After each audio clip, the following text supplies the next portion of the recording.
only thing we have to Beer. is Beer. itself. Beer. So many choices. Forming no function beer well without. Woohoo! Beer!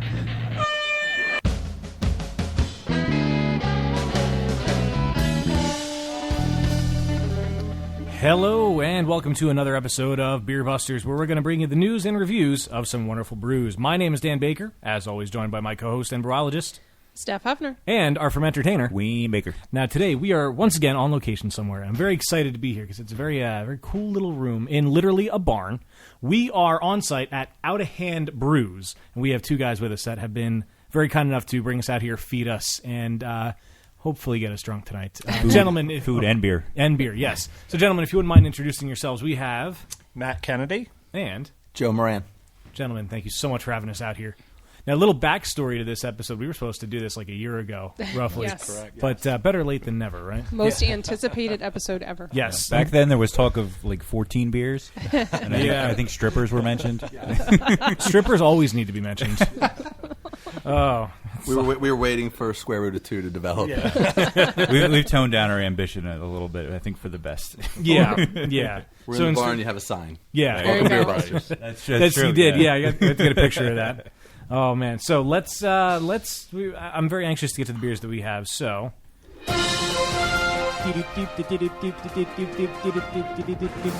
all right, I've got a few articles that are worth sharing. One, actually, I didn't know this before coming in here, but sort of kind of ties into Outta Hand. You'll find out in a second. Look at that tease. It's like I've done this before. Click to see what happens next. Click through 3,000 slides. Okay. It's not a list, is it? No. There was. I was telling you before we started recording, there was a list, but I think I want to save that for a potential future episode. All right. Sounds good. Another teaser. Yeah. Stay tuned to God knows when. So this article I thought was kind of cool, or else I wouldn't be saying it. Starts off, would-be daddies should hit the bottle immediately. Beer-guzzling guys can increase their chances of becoming a father if they drink a few beers each day, a new study shows. But while the booze helped men get their gals pregnant, downing a few cups of coffee each day cut the guy's chances of making a baby, according to a study done by Massachusetts General Hospital. So beer, good. Coffee, bad for babies. Well, for making babies, at least. So I'm probably about even. Yeah, I'm probably about there, too. Actually, I think I do drink more coffee than beer. Well, yeah, because coffee is acceptable to drink every day and multiple cups And in the morning and first in the thing. morning. Not saying that. Beer's not? Well, yeah, What do they say? You can't drink all day if you don't start in the morning? that's true. But somebody You like can't me- start in the morning if you wake up in the afternoon. That's true. Ah, look at that. Yeah. The study examined more than 100 men at a hospital whose partners were undergoing in vitro fertilization between 2007 and 2013, according to London's Telegraph. This I'm actually reading verbatim, and I don't like that they use this word, but dudes. I don't like professional articles use the word dudes. Dudes who downed at least a pint and a half each day were more than twice as likely. Is this article from the Telegraph, or are they citing data? It is from New York Post. Oh, it's from the... Wow. And Yeah. they said dudes? Yeah, exactly. Fair enough. Dudes who... I mean, I guess they're going for alliteration. Let's have Dudes a moment who of downed. silence for journalistic integrity. Oh. The views and opinions of Wayne Baker do not reflect those of Beer Busters podcast. Dudes who downed at least a pint and a half each day were more than twice as likely to have children through in vitro fertilization than those who stayed stone cold sober. Java drinkers, however, showed the opposite effect. So men who drank more than 2 cups of Joe each morning had their chances of becoming fathers cut drastically to 1 in 5. Shit. Bleep. Researchers said caffeine may actually harm a man's sperm at a molecular level. Downing high-octane beverages like espresso at your local cafe can seriously harm your chances of making a baby. That's actually about it for the mentions of beer in that article. So if you'd like to try to have a baby and want your chances better, cut the coffee, drink the beer. Simple as that. I assume that's not the article that connects to Outta Hand Brews. No. I wasn't sure how this was tying in. I'm not getting the connection. Oh, no, I've got to save that one for last, or else I didn't tease it properly. Just so we are clear, me and Matt are brewing partners. Not life partners. Oh, man. Just setting that record straight from the beginning. Just putting that Although, if one of you could drink enough beer that the two somehow could produce offspring, that would be an impressive feat. Call a scientist. That might be more than a pint and a half. More than a pint and a half a day. There is another college. So apparently there's a thing that's been happening lately where colleges are offering courses in brewing and degrees in brewing. So as the craft beer movement has grown by volume more than 18% since 2012, educational opportunities for craft brewers have increased too. The newest university to add it is Central Michigan University. They announced plans last month to start a brewing program, and our program was definitely a result of seeing the demand, says Dr. Cordell DeMattei, the director of fermentation at CMU. While many craft brewers have learned their trade through apprenticeships or by trial and error, DeMattei argues novices must understand the science behind brewing process to improve their beer. The article goes on to note that if you've tasted a friend's first attempt at homebrew, I'm sure you would know that you need science behind it. Knowing the chemistry behind brewing is important for consistency reasons. There are just so many things that can go wrong. Now, the CMU program is a 2-semester certification program, not a 4-year degree. It started in fall of 2015, and the application process may get competitive. They will have room for only 20 students. Wow. And if you want to learn more about brewing schools, you can listen to episode 40 of Beer Busters podcast, where I talked about many universities and beer schools and Know Your Beers. So, nice little callback to that. Now, the one that ties into where we are right now. Okay. All right, so... the wait is over. Yeah. An upstate brewery that serves Empire Strikes Back beer is feeling the force of the Star Wars franchise, which is demanding it stop selling the suds.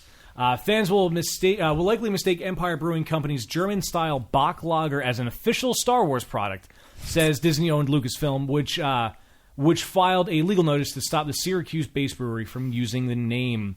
The brewery had declared, "May the hops be with you," in a description of Strikes Back on its website, and featured an ad proclaiming the brew a hit across the galaxy in a scrolling font similar to the movie's opening signature crawl. In a notice of opposition filed with the U.S. Patent and Trademark Office on October 15th, Lucasfilm claims the brew's name is too close to the title of the 1980 mega hit Star Wars Episode V, The Empire Strikes Back. The name will cause confusion, it says, especially because director and founder George Lucas already sells Skywalker brand wine, named after, of course, Luke Skywalker. And the conflict bubbled up after the brewery, which has been making beer for 7 years now, recently filed trademark papers for the malty lager, a source from the brewery said. So they've been selling it for 7 years before they got the notice? And Noah did it. They tried to do it legally. They filed the trademark papers, and that got them in trouble. That's what happens when you follow the law. That's why we're not filing. We're not filing anything. We're completely under the radar. Yes. Now, somebody at the brewery went on record as saying, "As a Star Wars fanboy, I'm a big dork. I'd love nothing more than to follow the trilogy's official beer, but I don't think there's any chance of people actually interpreting their beer that way," he says. Empire recently made a push to sell the beer at venues outside its brew pub in Syracuse. And pub owner David Katleski, it looks like, says Empire can't afford to wage war with, of course, Lucasfilm, because Disney now owns it, and they purchased it for a mere $4.05 billion. I think Disney owns the concept of copyright law, like officially. Like that. I wouldn't be surprised. Although, Mickey Mouse is coming up on being fair use, being public domain. Oh, wow. Well, does that apply anymore, though? I know it used to be after so many years it automatically became, but I thought they changed that within the last decade or two. Last I heard on it, which I was in school, so this is at least 4 or 5 years ago. No. Youngin'. I know, Mickey Mouse was coming up on being fair use because the copyright was going to expire on it.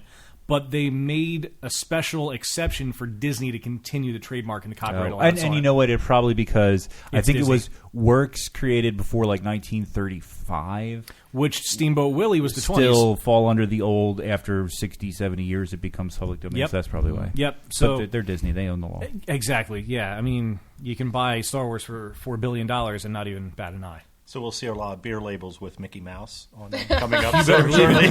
Specifically from Outta Hand. Maybe. We can rip that off. We can do that. Totally do that. Well, that's all I had for the news this time around, and I'm very excited to again be here at Outta Hand, especially after the wait of a year. And I'm glad we toned down the list of beers because some of us do actually have to drive. So I have to say, in all fairness, the comment I made earlier about getting us drunk, I am driving. I am not drinking that much. There you go. Don't arrest me. Okay.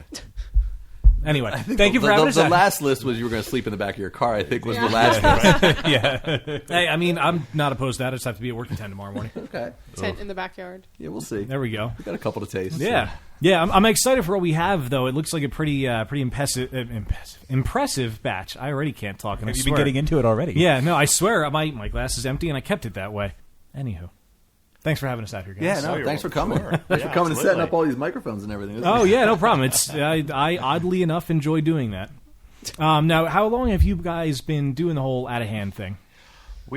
We started brewing. We were just talking about going on 20 years. We're right around the 20-year mark that we started brewing together. And now at that time, it was not a lot of information on brewing and not a lot of accessible ingredients. So it was kitchen stovetop, make a pot of beer, brew it up, and hope it comes out right. But no, we did that for a number of years, and all the way through, I think now with the whole, probably about 5 years ago is when we really started getting back into the hobby and really taking it to another level.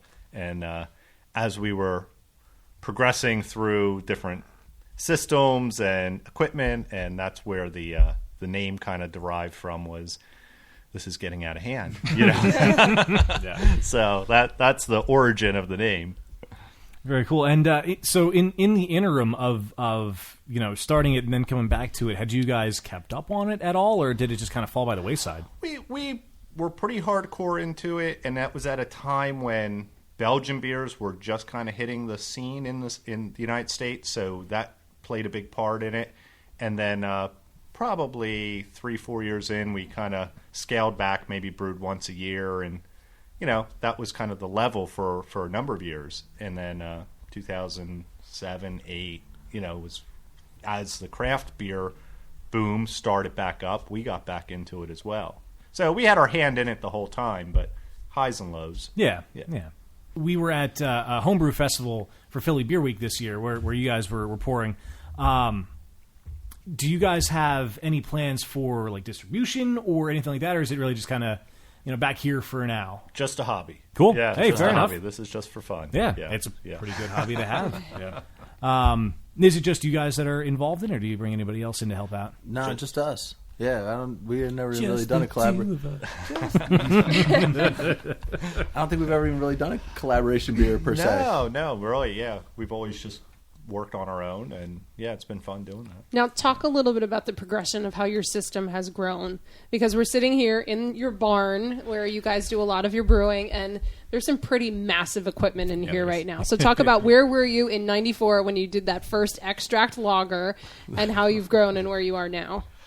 Well, first extract lager is the spaghetti pot, that can hold 2 gallons, 3 gallons, and then you top it off with water. Like I said, when we got back into it in around that 2006-07 range, we started doing full boil extract. We did that for a number of years. Well, I shouldn't say a number of years. We did that for probably 6 months. We would flip things over about every 6 months. We'd make it and be like, hey, this is really good. We want to try something different, but there's not enough beer to try that, and time is limited. So when we have a chance to brew, it was like, let's make more beer, and try new things. And so it was a quick progression going from 6 gallons to 10 gallons. And then from there, we're buying a 20-gallon pot, and now we're doing all grain. And to today, where we're basically running a 1-barrel system. And we even have a pilot brew system that we can experiment on. So that's like our small system to see, do we want to do 1 barrel? Right.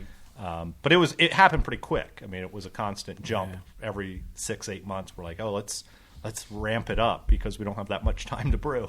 That's right. Yeah. And that was when we were up here brewing. Tanya would come out and she'd be like, "Well, where did that come from? Like, what we just got that last week." And that's when she's like, "This brewing shit's getting out of hand." We're like, all right, well, there's the name. There's the name. So backing up to the beginning, how did you guys meet in the first place? 9th grade. So you've known each other. Oh, wow.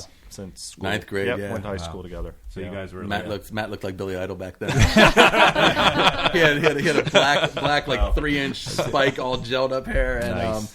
we both went to Catholic school, and in 9th grade, I think you went to Catholic school most of your years, and then I went to Catholic school in 9th grade, and I saw Matt, and we all had to wear like a tie with a vest. and then dress pants, and then Matt had on combat boots, and I had combat boots. So I was like, oh, this guy. I was walking in the hallway. I was like, I see the combat boots. I'm like, oh, this dude. So I'm like, hey, I'm Joe. You know, it was like, Right. And from that point on, we were like friends. Yeah. Wow. Yeah. You bonded over boots. Yep. Bonded over boots and Billy Idol. and later beer. All things that begin with B. Hey. Yep. Well, I don't know. Do you categorize Billy Idol under B or I? Because if it's alphabetical, technically B, because it's the it last fits name. my purposes. All right. Well, If you go on iTunes, they sort it by the first name, so There it you go. is This Billy is Idol's true. found under B. this is There you true. go. And iTunes is right. Apple Billy doesn't Joel. lie. iTunes, yeah, Apple doesn't lie. Bible. Never. Yeah, see? Apple doesn't lie. As we all know. Yeah. Now, I see in the little rundown we have here that you brewed a raspberry wheat at one point, right? Mm-hmm. Is that something you guys still make? No, In I a mean, different essence, yeah, right. I mean, the beer has progressed as we have, progressed with techniques, but it is still. I mean, we still do a lot of fruit beers, so we work with fruit in all different ways. So that was something that was an early beer that we always enjoyed and thought it was kind of cool to combine fruit and beer. Today, I mean, we really focus on a lot of Belgian beers, so. The sour beers, the lambics, the creeks, things like that, we still work with. So not in the same way as that older version, But that was always one of the favorite beers of everybody because you brewed that for a while there for a 4th of July party, and that would be a keg of that, and everybody always loved it. It was a good beer for back then. It was an excellent beer. Yeah. Basically just a Hefeweizen with raspberries in it. Yeah, And big at a time Oregon. there wasn't a lot of different beers out there, Yeah. so it was something unique, Yeah, that sounds really good. In '97, telling somebody this is a raspberry wheat beer, they're like, well, "What do you mean there's raspberry?" in it?" There was no, Probably there was no even raspberry beers back Even then. wheat beer. Like, wait, what? Yeah.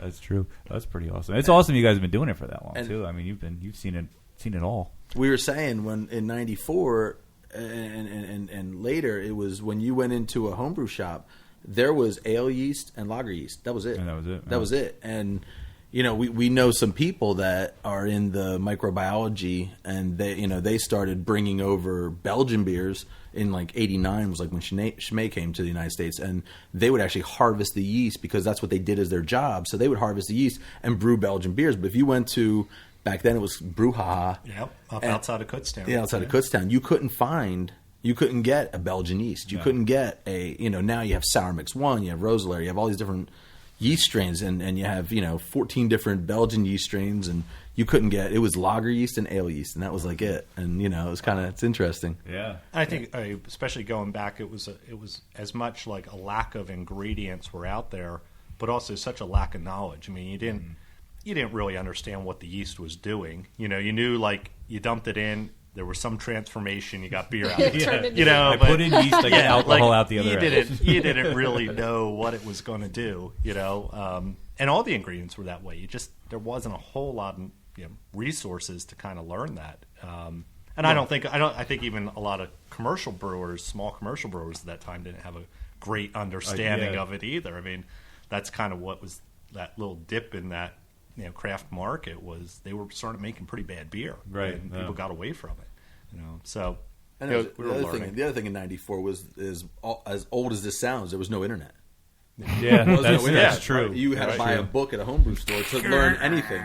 Yeah. There wasn't even that. There wasn't even the dial-up service. You had to buy a book at a homebrew store to learn anything, and it was the joy of homebrewing, and then there was those books, and that was it. Which was pretty much step-by-step process. That wasn't really about what's going on in fermentation Right, just or do how this, to. do this, It do was this. more, follow Beer. these steps. Here's a recipe. Experiment with different ingredients, but Not saying Yeah. why you're doing a certain thing. exactly. Or, Yeah. So talk about the awesome logos. I mean, we're yeah, sitting the here artwork and is great. we're looking at the artwork for several of the beers that you guys have made over the years, and they're quite impressive. We had originally it was a hand print, which looks a lot like Left Hand Brewing. There was a hand that said Outta Hand Brews around it, and we had that for probably about 6 months, Right, and then right. and then I had an idea, and I said I always end up saying something to Matt. I'm like, "What do you think about this idea?" He goes, "That sounds cool." He's like, "Let's check that out. Let's try that." And we had a guy from Color Wheel Tattoo in Reading. Mel Kreischer, and he did the Outta Hand brews. We said we want 2 fists and holding a banner, and after like 2 or 3 iterations of it, this is like what came out. And he had that sort of parchment paper in the background, and then eventually we had to have him trace it and take that out so we could use it in other things, because it was like a whole piece. It wasn't like a, I don't know, like individual EPS file right, that yeah. you could just take out. Bits out, yeah. So we did that, and that was the original, the original logo. And we were talking about, just back in the day, skating and everything, and we actually don't have that logo up. The original front side. There's an old, wow. There was a first version of that. Yeah, because they used to, that was an old skateboard term. They'd call it wit. So you'd be like a stalefish wit or frontside wit or judo air wit. And that was just different ways you held your hand. And I just kind of thought it was funny that it tied in wit. And we have a different label, but it was really kind of. We went back to Mel, and it turns out Mel was in prison. So when I was there, they said, well, he's not here, but his little brother Galen's here, and I was like, oh, okay. So I talked to him, and it's actually not to the level that these labels are, but it still was our first label. It was a cool one, and we incorporated a couple things we liked in it and everything, and that was sort of the very first, the first label we had. I don't know. We went to, was it Slugger Next? Probably. I think it was Slugger Next. And that was one that we were doing a release of Slugger, and just kind of had the whole, tied in with the Phillies and everything, and had some friends that were like, oh, we want a beer we could take down to the tailgate with. So we did that, and then we had this idea that we wanted to redo Frontside and have Mel do it, and he was, luckily enough, not in prison at this time. So he came and he did the Frontside wit. We redid that label. And then I was at Bethlehem Brew Works, and we talked to the one guy, and I said, who does all these chalkboards and who does all this stuff? He said, one of the guys who works here, Alexander, does it. He works at the Crayola factory, and he works here. And we're like, I was like, well, do you have a card for him? And it was like alexandertheart.com is like his card. That's all it said on it. So we went and looked at all these characters, and he does characters down the shore. He draws people as zombies. He draws people like big head characters. Or zombie vampires. Or zombie vampires, depending which came first. And so we ended up having him do Pumpkin Brewster, and that was when I think they sort of took a different turn, where he also does Fegley's Brewworks labels. So he does all the Fegley's labels of Knuckleball and Imperial and with Devious, and he does all those. He does all his labels. The Always Sunny and Funky Monkey and Monkey Wrench. Mm-hmm. Yeah, those two. He does those, and he does all the boards up there. So we had him do Pumpkin Brewster, and we really liked it. And then we had the idea about Obi-Wan Saison, and that one is I think in my mind, that one and 36 Chambers are my 2 favorites. But we had him do that. Then we had him do Seamus, and then we had him do 36 Chamber. We just keep going back to him, and he's he's great with it. I mean, he always knocks it out of the park. And it's like first time he sends it to us, it's like, here it is, and it's like, wow, this is cooler than I thought it was going to be. Yeah. And I think right from the start, we kind of wanted to do the whole knuckle tattoo. Kind of incorporate that it's incorporated in like every label, labels. like the characters on the cover. Or I mean, again, this is like overdoing a hobby, because it was like, let's start a brand, Oh, I didn't even notice that. That's awesome. Anywhere there's a fist, it says Outta, and if there's 2, it says Outta Hand. That's pretty cool. I was actually going to touch on that. Not being a commercial operation, do you pay these guys money, or do you just pay them in beer? A little both.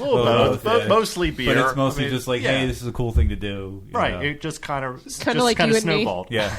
You do labels for me, and I just I make all Steph's homebrew labels, and she just gives me beer and drives me around. Right, exactly. Yeah.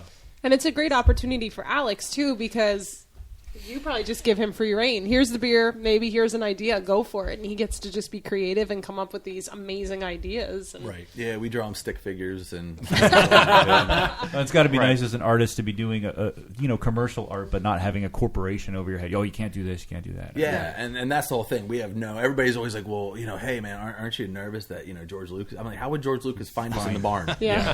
By listening to this podcast. Yeah, I would post it on Facebook or something. I'd post the Obi-Wan Saison. People like, and I get comments of people going, that's illegal. That's copyright. I'm like, I'm not selling it. It's homebrew. It's homebrew. At this point, it's fan art. Yeah, it is exactly. If I draw it on my notebook, it's no different than doing this. So It just and then the Misfits, Jerry Only and Danzig, both of them are known for suing everybody. So we actually thought about when I went to a Misfits show last year. I actually thought about bringing him a bottle, but I'm like, he's not going to understand that I'm not a commercial brewery, and he's going to flip out. Yeah, so I was like, nah, I won't good call. more. Forget it. Yeah.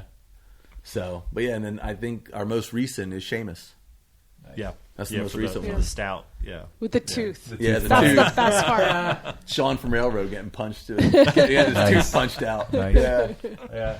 We'll post pictures of these on our website. I think Rich grabbed pictures of all the banners hanging up here, and if he didn't, we'll make him do it when we're done recording. We're getting a thumbs up. Thumbs Oh, up. he did. We're Okay, good. yeah. So you guys can see this stuff on the interwebs. On the internet.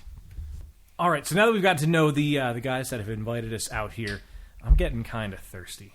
Give me a fucking beer! All right, so what do we have in front of us right now? This is our Belgian double that we that we brewed. This is one of the first extract brews that we did in multiple years, probably since 2008.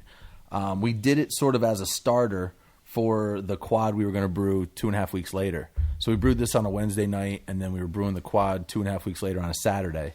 So we did this with Westmalle yeast as well as Roquefort yeast to grow both of them up. Basically racked it out of the fermenters, pulled the yeast off, and then pitched it that same day. While we racked it while we were brewing, and then took that yeast and pitched it right in on the quad. So we had enough with that batch to do. We did, what was it? We did 15 gallons. No, I'm sorry, 11 gallons with Roquefort, 11 gallons with Westmalle, and then we did 5 gallons with Chimay yeast, and the Chimay was just out of a vial that we did a starter with. The goal was, doing this quad, we were brewing it up on this one barrel system, and so we're basically going to pitch into about 38 gallons of wort, and doing starters was just not economically practical. I mean, we'd have to buy like 15 vials of yeast, and it was like, well, let's just make a beer instead of, just making starter that we're going to just throw the wort away and use the yeast.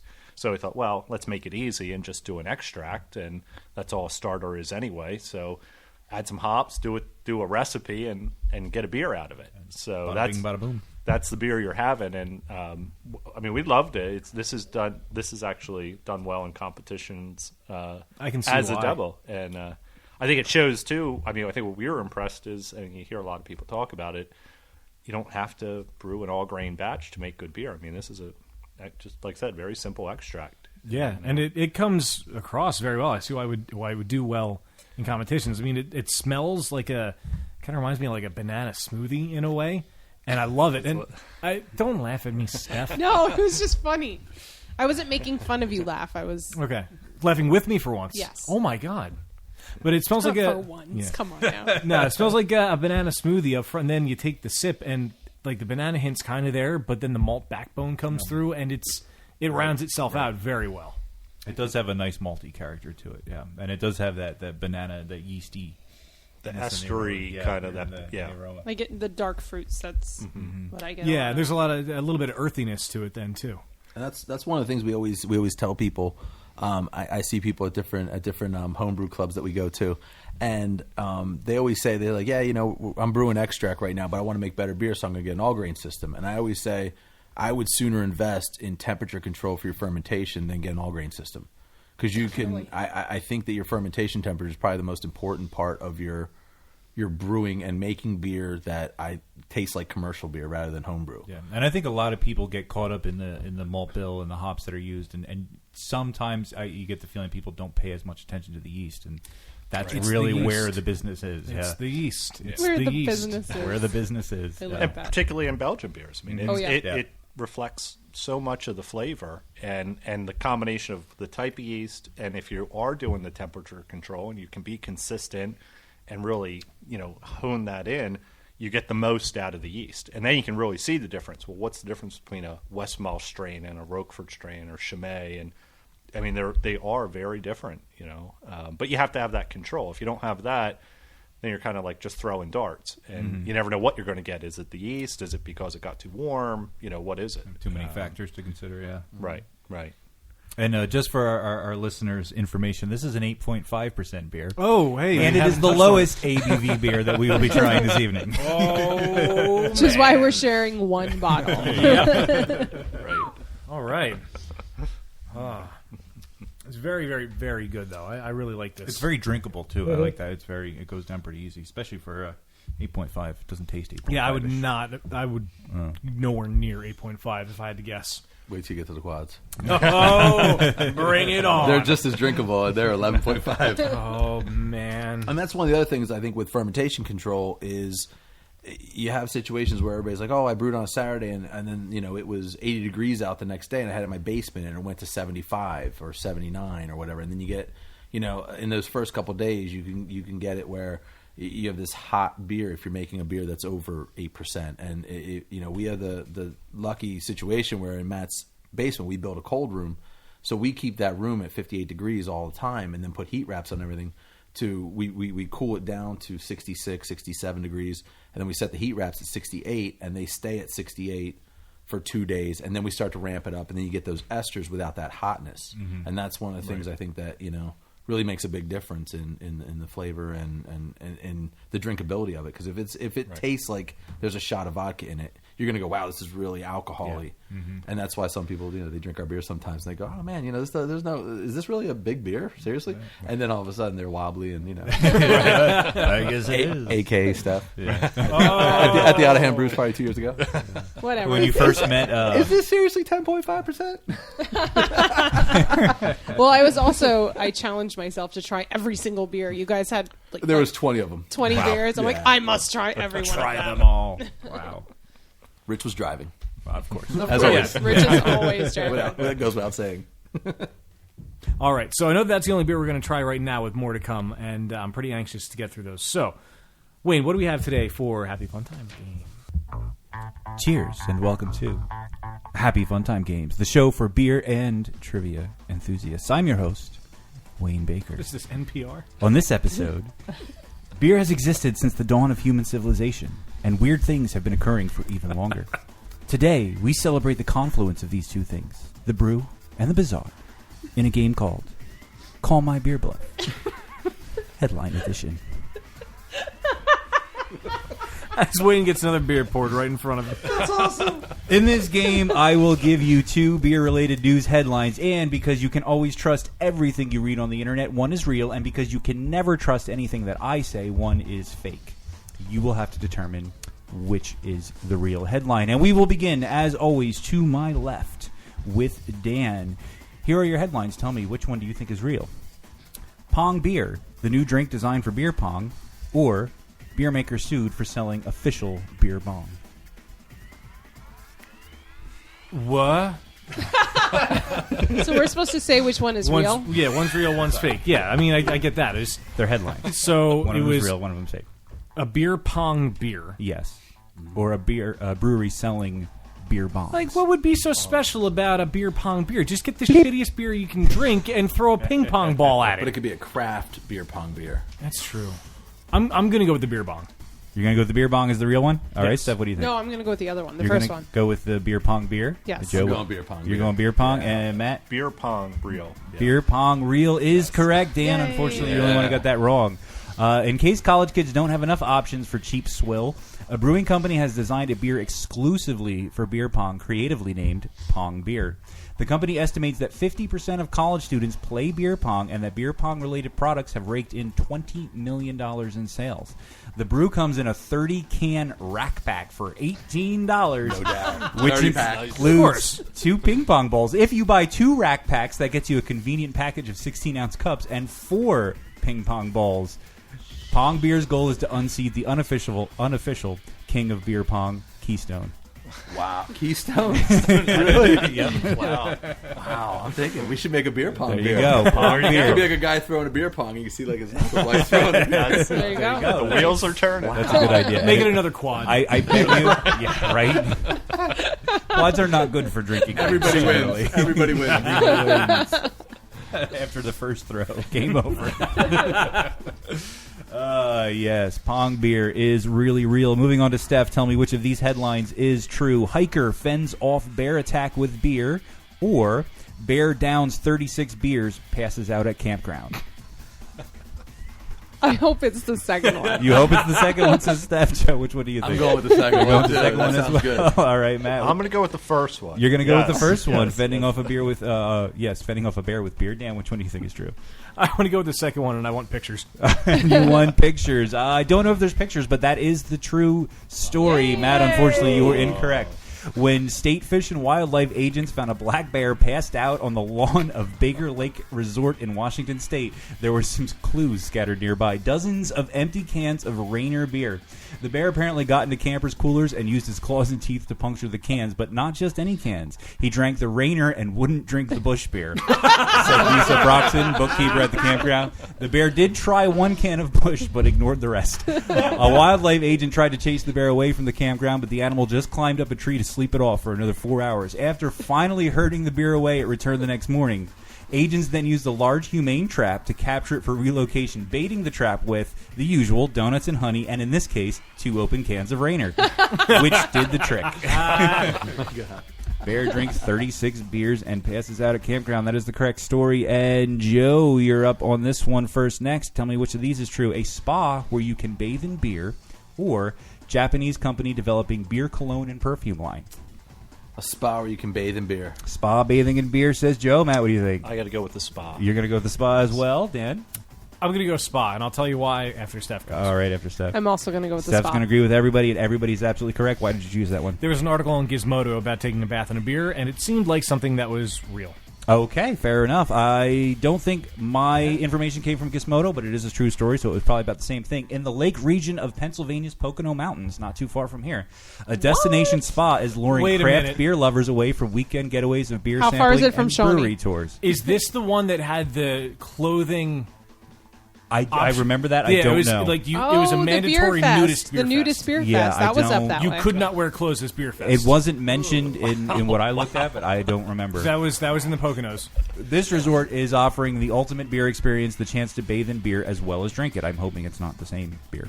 The lodge at Woodlock just hopped aboard the rising craft beer movement. It offers spa treatments with a little help from Delaware's famed craft brewery, Dogfish Head. Spa treatments are infused with Dogfish Head's Midas Touch, because of course they are. I thought you were going to say 120. Nope, Midas Touch. The body exfoliation using hops, barley, and honey, followed by a beer bath and massage, starts at $250. A 50-minute pedicure beer foot bath is priced at $95, and occasionally the spa offers a 25-minute hair beer rinse for $40. A spa where you can bathe in beer. Does it have let's all any go. actual benefits for your hair, for your skin? The article went on to talk about how they claim that it's good for this, that, and the other thing. I don't know. I just took the funny bits. So I don't Okay. know. Whatever. The funny bits and the floaty bits. It cures cancer. Cures You cancer. know, erectile dysfunction. Well, it makes you more fertile, as we learned earlier today. Oh, that's true. Hey, good Yeah, callback. So beer's good for good things. And our final set of headlines. Matt's going to go first on this one to tell me which one is real. Cops called for skunk stuck in beer can, or brewery to make beer infused with skunk spray. I'm going to go with the skunk stuck in a beer can. Skunk stuck in a beer can. Okay, hoping against hope. Yeah. I want to say the first one too, because if somebody does it with the skunk spray, I will just vomit. I'll puke. And you need to be shot for. Well, there's been goat brains and. Oh, I'm going to go the second one. It's probably a brewery in Iceland. All right. Well, there was one. The fart beer. There was the fart, and there was wasn't there a feces one we talked about Oh recently? yeah, the poop beer. Oh yeah, poop beer and fart. Wham, we keep it classy. That's right. It's highbrow all the way here. Joe, you were the last one to guess. Which one do you think is real? I'm not sure. I was going to go skunk stuck, but now I'm thinking, goat brains, skunk spray.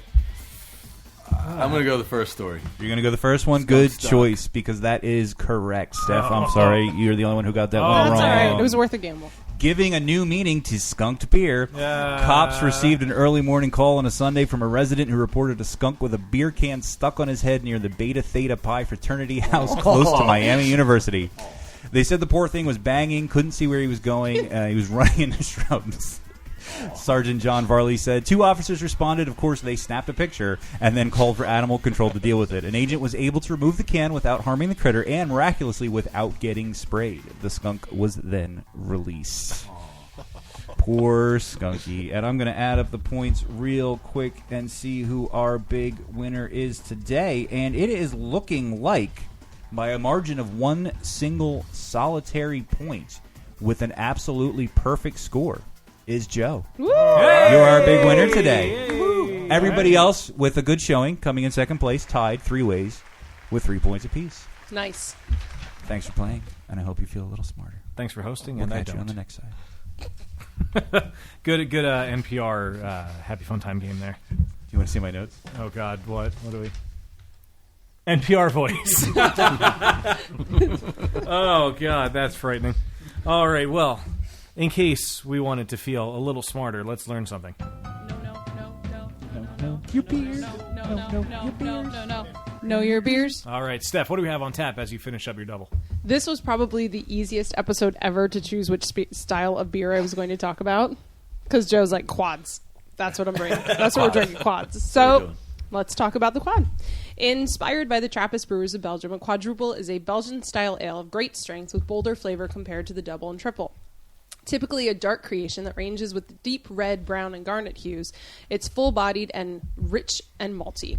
Phenols are usually at a moderate level with sweet with a low bitterness yet well-perceived alcohol. Except in, well, we're not drinking your quads yet, but I have a feeling your alcohol is not as much perceived as we're used to. Quadruple is the brand name of a strong seasonal beer, La Trappe Quadruple, brewed by De Konenshoven Brewery in the Netherlands, one of the 4 Trappist brewing abbeys that are not in Belgium. The others, of course, being the one in Austria, the one in the Netherlands, and Spencer Abbey in Massachusetts here in the U.S. In other countries, particularly the U.S.'s, quadruple or quad may refer to an especially strong style of dark ale with a characteristic spicy, ripe fruit flavor.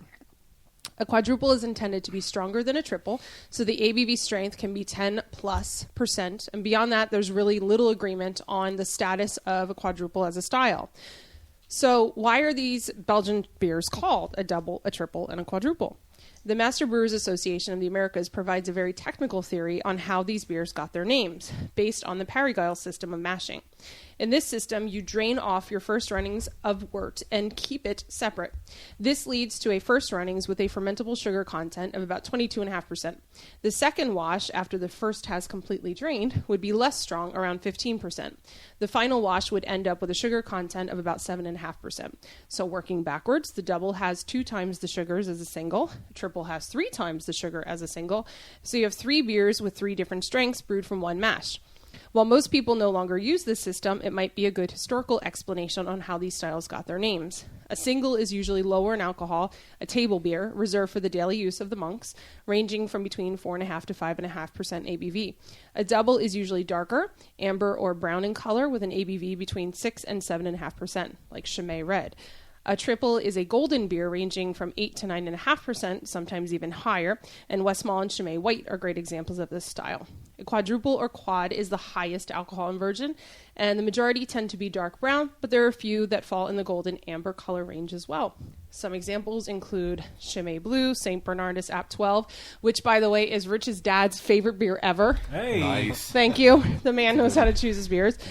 Roquefort 10, Omegang's 3 Philosophers, La Triple Quadruple, Avery's The Reverend, Weyerbacher, Blasphemy, they also make a quad, Victory Brewing Company's V12, and these awesome 4 quads that we're going to taste by the guys here at Outta Hand. All right. I see what you did there. 4 quads. I get it. Yeah. All right. Wayne's not the only witty one at the table. Did you see? I mentioned this to Steph on the way up here. The brewery at Hershey's Double. I just have to mention their name. It's called Double Penetration. Nice. I thought that was pretty good. Shout out to Ryan. And the picture has Ryan in a monk's robe, I think. Yeah. It was he posted That's on Facebook. not what I would expected for a picture. Well, he has. They have a MILF, which is a Milk. or is it not a Merton? It's it's a milk stout. Something I'd like to finish. Or something. Microbrew I'd like to finish. Microbrew I'd like to Milk. finish. Yes, that's it. Nice. Anyway, moving on. All right. So, I'm very excited for what's up next.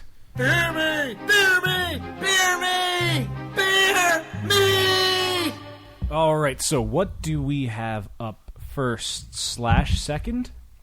We have the quad up first with Chimay yeast, and the second. Now, the Chimay. This was the batch where we grew up the Westmalle and Roquefort yeast with the double, and then we took a vial of the Chimay strain, which is 500. Did a starter and then pitched that into 5 gallons of the quad wort. So it's basically the Roquefort was a grown up, actual already second generation yeast, whereas the Chimay was a first generation, but done with just grown up from the prior beer we did 2.5 weeks earlier. And the whole goal with this was, again, we did a full barrel batch, and we wanted to end up with about 4 or 5 beers out of it, which is pretty typical. I mean, that's why we're brewing a bigger batch, is to split it up, try different yeasts, do different things with it. We're not trying to make one 30-gallon batch. And so, out of all these beers, what we're talking about, the quads, all that you're going to try are all coming out of the same brew day, same batch. They were just split down into different primaries, different processes, different aging, and different yeasts. It is amazing how much of a difference you can taste between the two, just given the different yeast. I personally like the Roquefort better. I think I do too. You get a lot more fruity. It's maltier, the more caramel sweetness, more dark fruit. I get more sweetness out of it. A little figgier. Yeah. Mm-hmm. Figure. Is that a word? Figure. Yes. Oh, yeah. Me and Matt use that. We use that daily. It's a little figure. It's a little figure than the other one. Wait, just because you use it doesn't make it a real word. Yeah, it does. Yeah, I use it in Scrabble also. I'm sorry, I stand corrected. Just for any clarification, it's 2 G's. Even when you go to smell it, the Roquefort smells a lot sweeter too. Mm-hmm. Yes. And I don't know that it really. They weren't really very different in final gravity. No, they both finished at about the same final gravity. So what you're getting is purely just the off flavor, the flavors coming out of the yeast. And the Chimay, has more of a bubblegum kind of flavor to it. And it's funny because in certain beers that we'll make, we really like that flavor. Works really well for it. I think this made a good beer, but I do agree. I think the Roquefort it matches up with the grain bill better for this beer. Mm-hmm. So that's a part of, going back to the different yeasts, the temperature control. Once you can kind of dial in and know what you're going to expect out of that yeast, it's picking the right yeast for the right beer. What do you want it to do?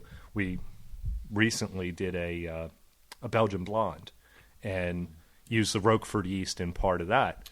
It didn't match up. It just wasn't right. What just isn't what we wanted out of it. So that's a fun part of it too, that you can kind of, again, if you have the control to be consistent about it, you can really pick and choose what you want the beer to be all the way through. Right, and get a better idea of how certain yeasts are going to play with certain beers. Yeah, Absolutely. And what we've done is with the double and the quad, we both like the Roquefort strain much better. And like Matt was saying, with that Belgian blonde, we did the Ashoof yeast and the Roquefort, and that sort of dark stone fruit flavor just doesn't it just doesn't really work. It's Belgian-y, but it's not the right strain that goes with that malt profile.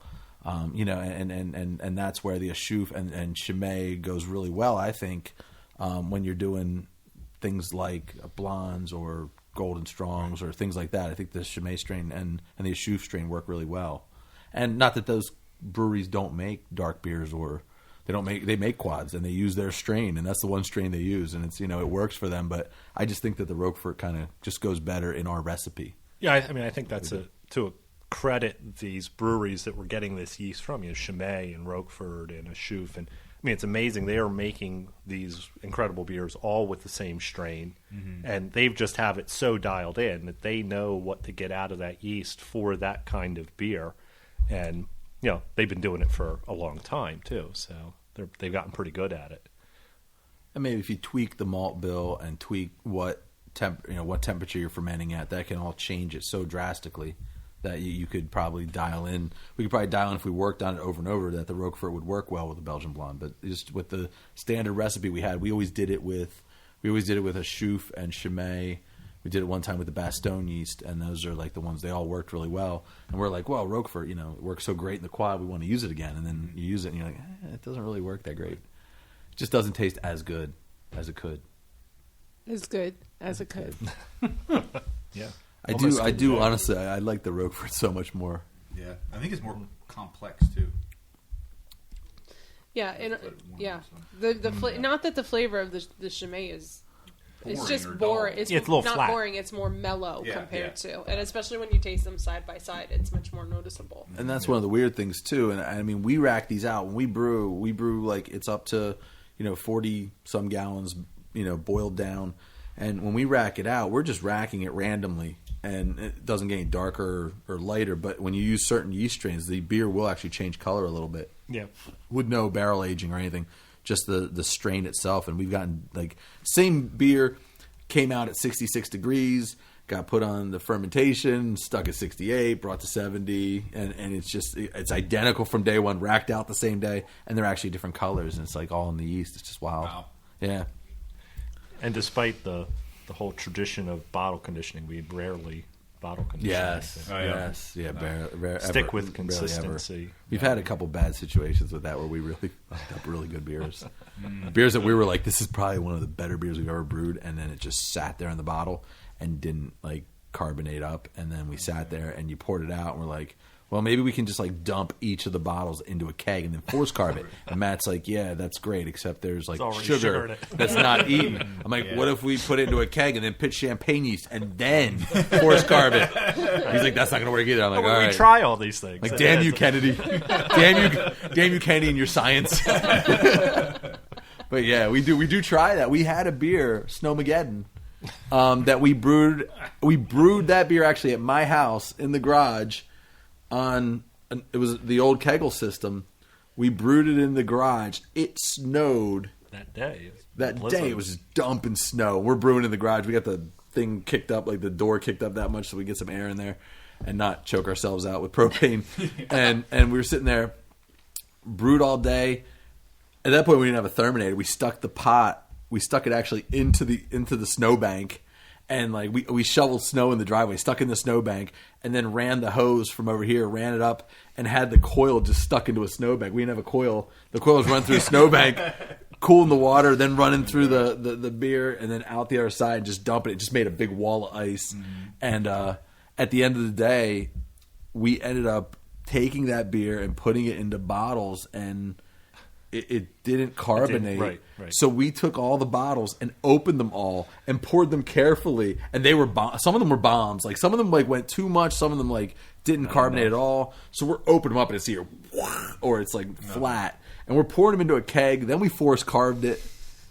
And we cooled it down, force carved it, and then we were pouring it and we're just we just wasted a lot of time. It got so oxygenated. We've had almost with as much as we were brewing. We were brewing the one year we brewed almost 22 batches, and we did so much that year that we had some bad beers. We learned a lot. We learned we were storing kegs up there with covers on them, but if you don't get all the star sand out of the bottom or all the PBW out of the bottom, it will get funky, but not funky that you can really smell it, but funky that there's some mold in the bottom. Infect the beer. And we're racking on top of that. We did 90 gallons of Slugger that we had to dump out. Pumpkin.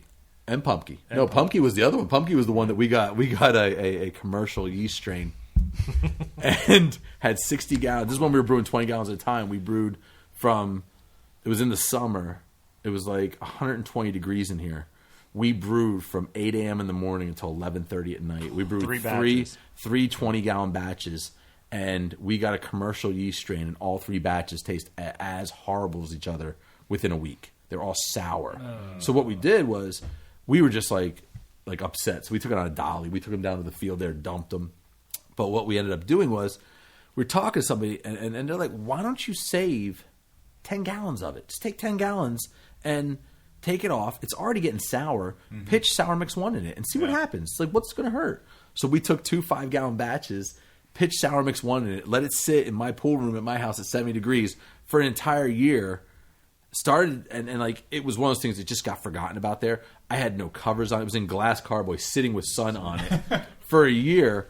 And we ended up pulling samples out and we're like, this actually tastes pretty good. And so we ended up entering it in Stony Creek homebrew competition. Took first place in other ale. It was in the 23A. 23A. It was anything goes category. Sour pumpkin ale. Yeah, sour pumpkin ale. Wow. This was honestly 2009 before anybody did a sour pumpkin ale, and we were just like, oh yeah, sour pumpkin ale is what we, this is what we do. This is what we do. Think outside the box. Yeah, this is getting out of hand right here, son. This is what we do.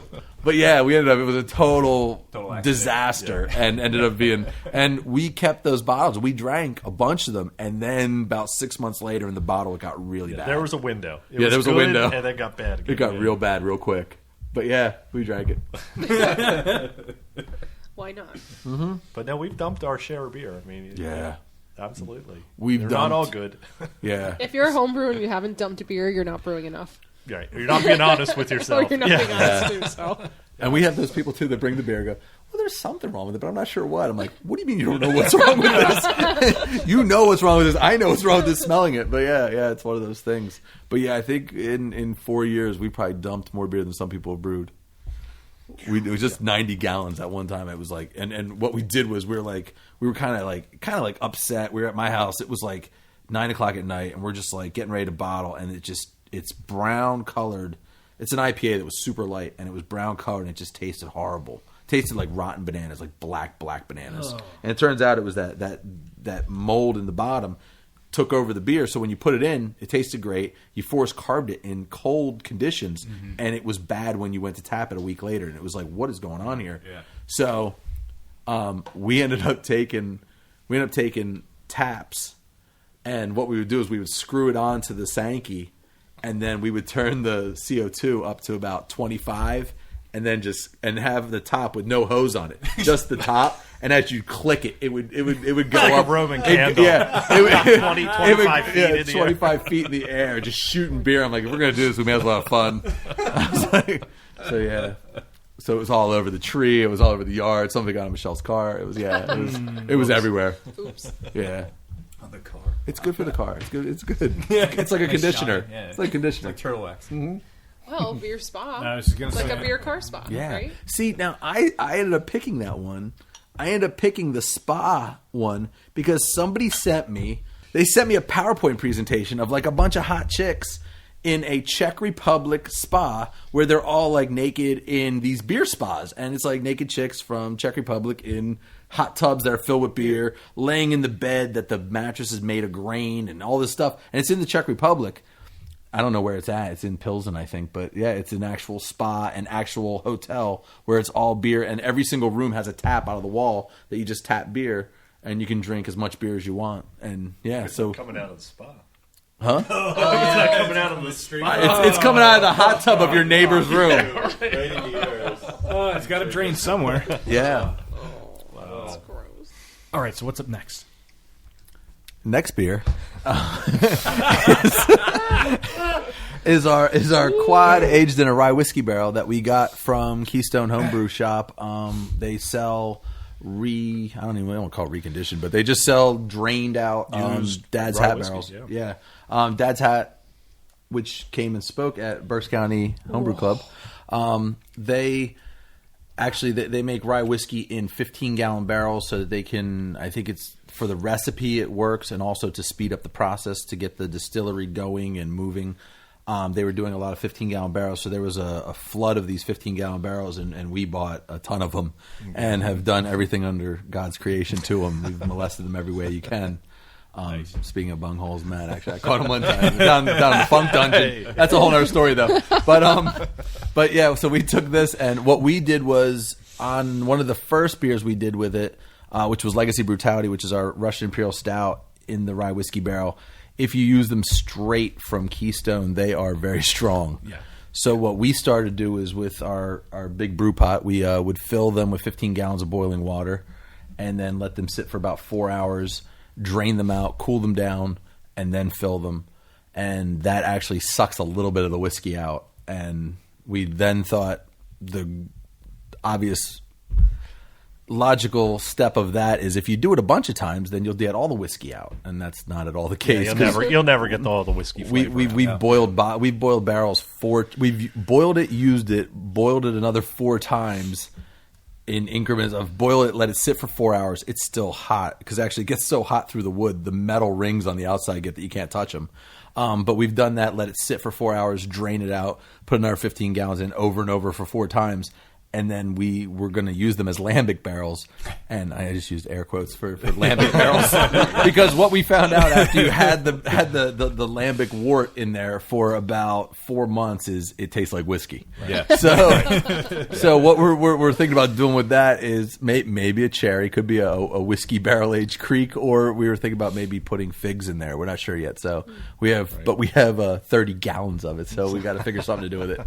But yeah, no. So this is boiled, cooled down, and then the quad was added, and a year in the bottle. It's pretty whiskey. It's pretty whiskey, pretty oaky, pretty vanilla. Mm-hmm. But it isn't really hot like alcohol bite. Right. You get the whiskey flavors. You get the come flavors out yeah. of the wood. Yeah, which is what I like. I don't like young barrel aged beers in the sense of like right when they come out of the barrel.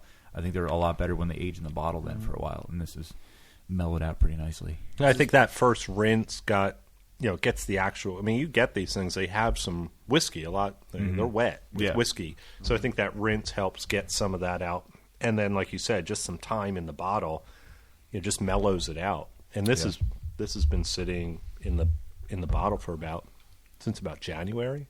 So it's reconditioned. It just takes its time and smooths out. The vanilla comes out in it. Mm-hmm. But they're a nice sized barrel. They only need about 8 weeks in the barrel. That's how long this was in there. And it's a nice window. It too long, they can start getting, I think, a little too oxygenated, and they start getting a little stale in the barrel. And if you're only like a month in the barrel, it tastes a little woody. As you taste it as it goes along. Right. First couple weeks, it tastes like it's on a 2x4. Right. It's that green kind of wood. Mm-hmm. Even with all the whiskey, and this is a used barrel, it's not a fresh barrel, you still get that, like I said, it tastes like lumber. And then that 6 to 8 week window, it's the right window. Leaches enough of the whiskey flavor into it. Yeah. I think that's something we found with a lot of the beers we're doing. We started off doing French oak cubes soaked in Merlot for 3 months and then put into a beer, and you're getting that oak, you're getting that char, you're getting that whiskey, or you're getting that wine. We've soaked them in bourbon, we've soaked them in everything, and you get that flavor. But to truly get that flavor that you're getting, it's almost, you put it in the barrel and the right amount of oxygen comes through. And so there's a reason that they do it that way commercially. And it seems to be, we found such a better beer doing it in the actual barrel than adding oak cubes, oak chips, whatever, spirals, anything. Mm-hmm. You can get good results, but they're, like I said, there's a reason they're making rye whiskey in a barrel, not just in stainless steel and adding oak to it. There's something about that char and the way the barrel's designed. It makes a difference, and it follows through to the beer. Yeah, and it is very easy drinking, despite the whiskey flavor. Yeah. And it's 11.5%. 11.5. That's as have been the last two that we drank. I love how the vanilla lingers in my mouth. Yeah. I do get a little bit of a lingering heat, like in my breath in the aftertaste. You start to notice after a little while. It's warm going down. Yeah. Like when you feel like you drank a little whiskey. Kind of like taste it so much. Like a cognac kind of gives you after. You know, kind of lays there. Mm-hmm. Yeah. There's definitely. I mean, the alcohol's there. It's definitely there. Oh yeah. And this is actually a friend of ours had a friend. A friend of ours has a friend who has a friend that works at. That's actually a brewer. So what does that make us? Absolutely nothing. Fourth cousins, I think. But he works at Avery, and he gave him the recipe to Reverend, and that's what this is. This is one of the few recipes that we didn't come up with.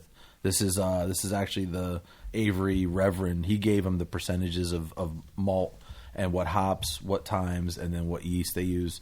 And it was Roquefort, but we tried to duplicate it, and that's why this is kind of so much bigger than a lot of the other ones. Our old quad was about 8.5%. So this one is actually 11.5. It's a little bit bigger. Right. This next one. So the next one, The square root of 2. What's the square root of 2? This beer. It actually started off as a quad we made that we wanted to mellow out. And so we had 4 gallons of it before we fermented it, and we added 3 gallons of water to it. No, we had 8 gallons. This is it gets tricky because there's a lot of numbers. Where involved. the name came from, right? Yeah, It was 8 gallons of it. We added 3 gallons of water to bring down the original gravity, but it was a quad, so it was 4 plus 3, and then equals 2, which is like a double. So it was a quad plus 3 gallons of water equals a double. But then we added figs, raisins, cranberries, sherry-soaked oak, all this other stuff, so it became square root of 2. So it was 4 plus 3 equals square root of 2. Then later on, we brewed another beer that was just the quad with the figs, raisins. We aged in a rye whiskey barrel and added Brett, and then it just became square root of 2. 1 plus 1 plus 2 plus 1, not 1 plus 2 plus 1 plus 1. It got confusing. If everybody's drinking at this, if you're drinking at a pace and making a kind of beer game with this podcast, all those numbers are going to make no sense to you at this point. 4 plus 3 equals square root of 2. And So this one is our quad with... Is this white cap or black cap? Here's all the explanation for it. This started in 2012. This beer. Yes. So the first brew day started in 2012. Beer made, aged on figs, raisins, cranberries, currants. All of it went into a barrel. so it's figure. Yes, yes, there are actual figs in it. Right, It's figgier than the original and it is quad, figgier, which is figgy, but not You're as figgy. figgy. 2 G's. 2 G's, yes. 2 G's. Point of clarification. Right. 2 G's. So so 2 years ago is when it started. We soured it in the barrel using, I think, Rosalaire and Sour Mix 1, which a blend of Brett and bacteria, some sherry strain. And then some of that beer came out of the barrel. The other quads that we've been tasting, that went into the barrel. And we've been for a little while there, we would just pull some off, put some back in, and keep that barrel going. And then this past summer, we emptied the whole barrel. That's what you have here. So it is, when we enter it in competitions, which we've done many times, it is a sour Belgian dark strong, aged on figs, raisins in a rye whiskey barrel. So there's a lot going on in this beer. There is a lot going on. And it shows it. It's a Yes. nice complex flavor. And it balances out, you know. It does. It's got some It's balance. got the sour tartness, and it has like a red wine sherry kind of character to it. It's got a little fruitiness. It is pretty complex. This is one of our most winning beers, I think, of all time. This was yes. Yeah, we took first place at first round of National Homebrew Competition 2 years in a row with this, and last year it made it to mini best of show but didn't place. It got first place at Malt Madness. Most recently At Malt Madness got first place, and it Belgian got specialty. and it took for Aliens Homebrew Club. It took first place best of show for their Monks Melee, and then it's won a couple other medals like at other homebrew competitions over the past year or two. But yeah, I think this is one of our most winning beers. And how many medals have you guys accumulated? We're not sure. A bunch, I don't think you've actually said on air. maybe 180, possibly. That's amazing. Possibly. Yeah, Shell goes about that deep. Yeah, in Shell's definition, balls deep. Well, you said about that deep. Went in my mouth. That was her words, not mine. Well, the two of you are clearly gifted brewers, and you do amazing things together, and these are kick-ass beers. Thanks. Well, thank you. They are. And it's really awesome for those of us that get to share these beers with you and enjoy them, that you do this as a hobby and are willing to share it with the rest of us and bring them to homebrew club meetings and bottle shares and Share them hang with your out favorite with us podcast. and with, Yeah. with us. But yeah, keep doing what you're doing. Thank you. It's good stuff. Yeah, we And appreciate it. It is kind of nice to come across homebrewers who make really fantastic homebrews that aren't jumping on the "I'm going to open a brewery" bandwagon. You know, you're just kind of like, it's a Yeah. hobby. It's what we do. We like doing it. Yeah. We're just Yeah. gonna, we'll Yeah, enter it's competitions, refreshing. share it with people. You know, Right. That's cool. Yeah, we like entering competitions. We like brewing. We do a lot of fundraisers with it. We've done beer. We've poured at Lansdale Beer Festival, which benefits the Lansdale Library. We worked with Ray Liberto on that, and Rob Hyde from Blue Dog. We worked with those guys at the Lansdale Beer Festival. We poured at Pints for Pups for Berks County Humane Society. At some other Berks County Humane Society functions. We've donated baskets that they've done like Chinese auctions with. that's racist to say. Is it Chinese auctions? Is that okay? That's not. I don't know. I think they're called Chinese auctions, aren't they? Yes, I think they are. Okay, It's not a slang term. Okay. They're actually called. I know that was something. I know that was an insensitive term about Chinese auctions. The Chinese, known for their auctions and their fire drills. Yeah, I don't know. You know what I mean? Yeah, I don't know if that was something insensitive to say. I'm not sure because I was like, they called Well, it's it. nice you're paying attention to it. But they had a sign that said Chinese auction. I was like, I don't know, that seems insensitive. But we had a Chinese girl there with us, so I don't know. You know what I mean? Right, Shell? I don't know. I didn't know. But we've done that. We've done Animal Rescue League. We did a thing with Liberty Tap Room. We did a thing for Wu-Tang Nikki and the American Cancer Society. They did a whole thing for, she had skin cancer, and we just recently, that was just about a month and a half ago, we raised over $600 with one of our baskets. They were selling raffle tickets and $5 a piece, and everybody bought them, and then they raffled it off, and it was like 9 of our beers, a sweatshirt, a glass, a sticker. So yeah, so we do a lot of those with all the labels. We try to get all the like actual labels we made, try to get all those beers, put them in, and then make up a nice basket and everything. So yeah, we've done a lot of charity events lately. So yeah, it's been fun. Yeah, and that's all the beer goes in all these different places, and then me and Matt end up with like 2 cases each. We brewed 38 gallons. Where's the rest of this beer? How come we only have 14 bottles, each? So yeah, so it ends up it goes quick. Sure. I can see why. There was everything that we had tonight was so well done, and you would not. Oh my God, these sneak up on you. You would not think that they're 11.5, 8.5. Wayne's dancing next to me. I don't know what's going on right now. I was miming you throwing the pen, but I didn't want to actually is throw still my pen. firmly placed in I my know. hand. You've been pretty good with it. Yeah. You dropped it once. Once by accident. Yeah. They do have cabs that come out to Hereford to take you home. Oh, cool. Thanks. I know this firsthand after some brew days. Call now. They'll be here by tomorrow morning. You might sleep in your car, but they'll pick you up. You'll still be drunk tomorrow morning. Oh, great. I'm stopping now. I think we have to do it. What are the favorites? Square root too. Yeah, I'd have to agree. A close second was the rye whiskey aged, barrel aged. Yeah, they're interesting show. beers. Yeah, I think They were all good. Yeah, they were all fantastic. really good. They were all huge as far as like the relatively sessionable one that was 8.5%. It was a good one that I could sit and drink 2 of. 12